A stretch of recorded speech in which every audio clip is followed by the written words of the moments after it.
Welcome everyone, today we have a special guide for Diablo 4, and looking behind me we have lots of legendaries. And yes, in this video I'll share my secret of how do I get a lot of legendaries and also legendary codexes and also aspects. Now looking over here, you guys can see me gambling for a lot of gloves, and we'll be doing this a lot of times. So in this video, we have a lot of different guides and also tips of exactly what items you want to be gambling for what codex and what is the cheapest method of getting those items very fast. So this video will be broken down into 3 parts. The major focus of this video will be how do you get obols for the gambling and how should you be gambling. After that, we're looking into how to farm for gold, different items and also different loots in the game, which I'll combine into a whole video for you guys. Now of course the focus will be to get you as many legendary aspects and also codexes as we can, so you can be crafting your legendaries and also trying different builds in the beta. So the major focus of this video will be about how do you get your more obols for gambling. So let's focus on this part first.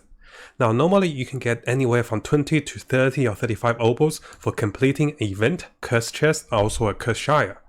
Now we do have a particular guide I really want to share with you guys, and it is this video over here that was posted a little earlier today. So this is about farming for the event and using teleportation to reset your servers.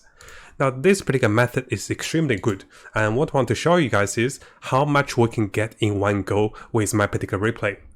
Now in case you haven't seen this particular guide for farming events, I'll give you guys a quick rundown and just to show you how many obols we can get in a few minutes. So here we'll be teleporting back and forth between the cities and we'll be resetting the events. Each time you come over to the event, you can be able to do the event, and the event is pretty straightforward. It takes about 1.5 minutes and it gives you 35 obols if you complete this correctly. Most of your characters should be able to do this.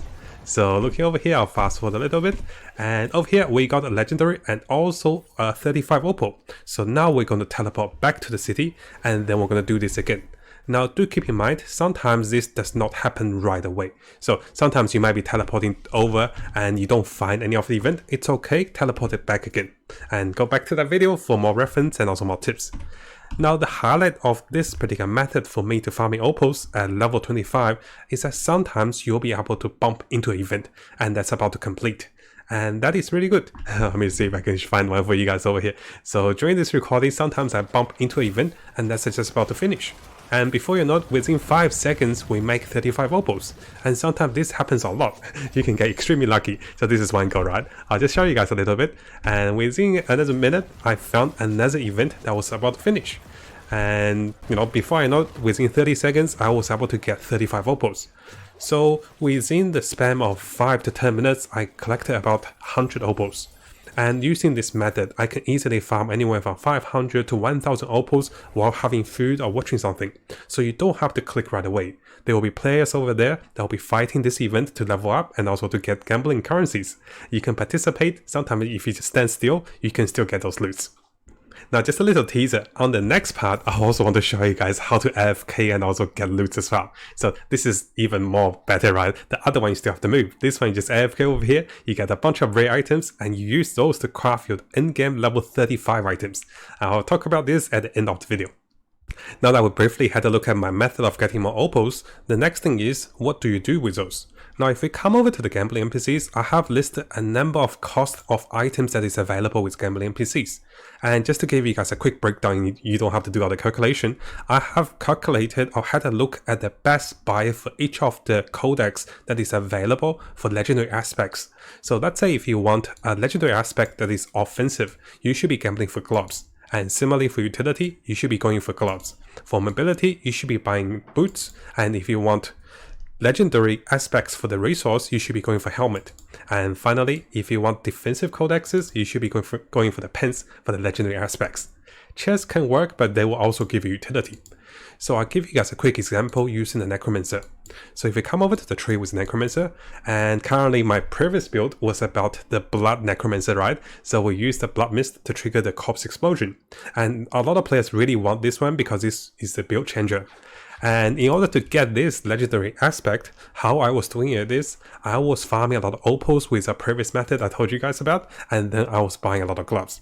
Seems straightforward enough, but sometimes if you know the right way to do it, to get a lot of opals, and then to start buying this, knowing this is the best way, you have a much faster time of getting this. And on the topic of getting the gloves, I'll show you guys my little trick. So after storing all the legendaries that was in my inventory, I usually keep one gloves left, and I usually keep the gloves that is legendary and also with offensive codex. I'll show you guys live of gambling for 440 of the Obols, and usually by my estimation over here, so there I did a lot of calculations, it seems like the rate is 1 in 4, so it's about 25% chance of getting legendaries with the gloves, which is really good. Now of course you can be saying, what if I get offensive like the weapons? And some of those weapons can also give me offensive codexes. And those weapons will only give me offensive codexes instead of gloves giving me utility and also offense. But ideally guys, I still think gloves is the best way to go if you want offensive and also utility codex. Even if you just want offensive, you can still get a lot. So here I'm using this one to call for a friend. Let's see how we go over here. I'll move to the side, let's see. Let's see. Oh, I was gonna say, our chance of getting legendary is about 3 to 4. Last time when I tried this, we were actually getting about, how many? I was getting 5 legendaries with 440, but this time I only got 3. But this one's not bad, I was liking this one. Oh, each time you summon deals damage. This is actually really good for summon. Nice, nice. This is, I have this one already. Distance, bone poison will have this one. So this is a good find. So this is my method of getting the codexes for different builds.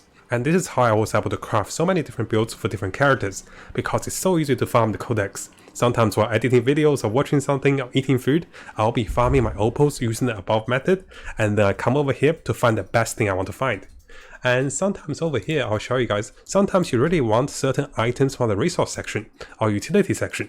And then what you do is, you look for the codex of your build, and then you come back over here to see which of the items you should be gambling for the cheapest method.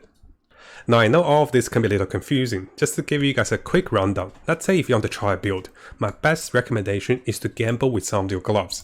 And if you get some of the gloves with a certain build aspect, and what you can do is, you can extract this aspect, usually on the gloves, they are offensive. So you can put this one on the Amulet to get 50% more bonus, or you can put those on the weapon to get 100% more bonus. And this is how I can start my build. I usually craft my weapons with rare items and also rare amulets. And next part, I'll show you guys where to find a lot of those level 35. Now of course, because we're currently in the first zone, if you type Fractured Rave, so what I mean by that is, if you type Fractured Peaks, and there will be some codexes that will be available for different classes in the first zone, and make sure you also make use of those. They will only roll the lowest amount of codex values, so even if you're trying to use those, getting a legendary of those particular codex or aspects extracted will still give you a better upgrade. So for example, for the Bone Spear over here, if I was to craft it from a legendary codex, it'd be 125%, but over here we roll 205%, which is much stronger. Now over here, in terms of some of the endgame rolling for legendaries, you can also be crafting legendary affects onto legendaries. We'll talk about this more in the endgame build of the crafting videos I prepare for you guys. So just of now, you can be crafting those if you're really going into the endgame, but we're still in beta right now, so we don't have to touch too much about this. Now I mentioned earlier, farming Obols is one of my ways of getting my legendaries. Now the second way I was farming for gold and also experience and also legendaries is on this particular video guide on the dungeon over here. This is also a really good method to test my build and also my damage. So in case you get bored of Obol farming with events, do make use of this method. You do get a lot more gold and also experience using this method, but you can't target what legendaries you get because those legendaries will be dropped at random, right? And finally, the third method we have is coming from this video. There is a level 35 monster on the map. I'm sure you guys have heard of it, right? So it is located over here, and this is my final piece of the puzzle to craft my items. Because I have Obols, I have legendary codex and also aspects, now I need the golden rare items. So coming back to this replay, this is what happens when I was AFK. I'll show you guys exactly what happened. So I'll show you guys over here. This is what happens when I AFK on this particular spot. After AFKing, usually I die because monster kills me. A lot of nice players will revive you. And after you revive, you become kind of invulnerable. And you just wait for the loot to drop. And as the loot drops, and you just AFK, and after an hour or two I came back, the whole screen is full of items. And I have been looting a lot of items before you saw this as well. So you can see I'll be picking up the blue ones to sell, I'll be picking up the golden ones to craft. A lot of golden items which are really good. I'll fast forward a little bit, you can see my whole inventory is full of those. And you can see some of those items were locked, and some of those items have a really high item level. So make sure you come back to this previous guide, which we talk about in more details how to lower the item level. I haven't tested on the second beta. I think it still works. It shouldn't change, right? But in the first beta, you can lower item levels below level 25. So you can use anything from level 35, level 26, you can use those items. And this is how I craft my items.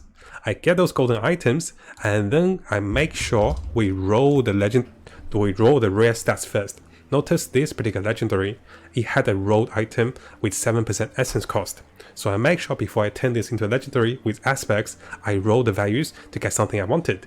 And this is the best way to get any Codex legendaries you want to craft for your build. Now hopefully you guys found this video helpful. Now keep in mind guys, because it is quite random and you can see there's a big table tally of items for the offensive section.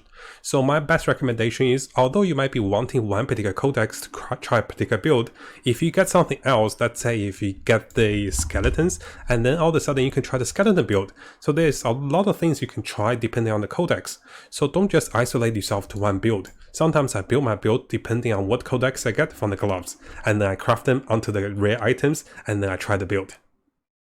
Now before you go, and if you guys didn't know, we have a new YouTube channel. So I just started a YouTube channel with my girlfriend yesterday, and you can see this is only 12 hours old, this YouTube channel.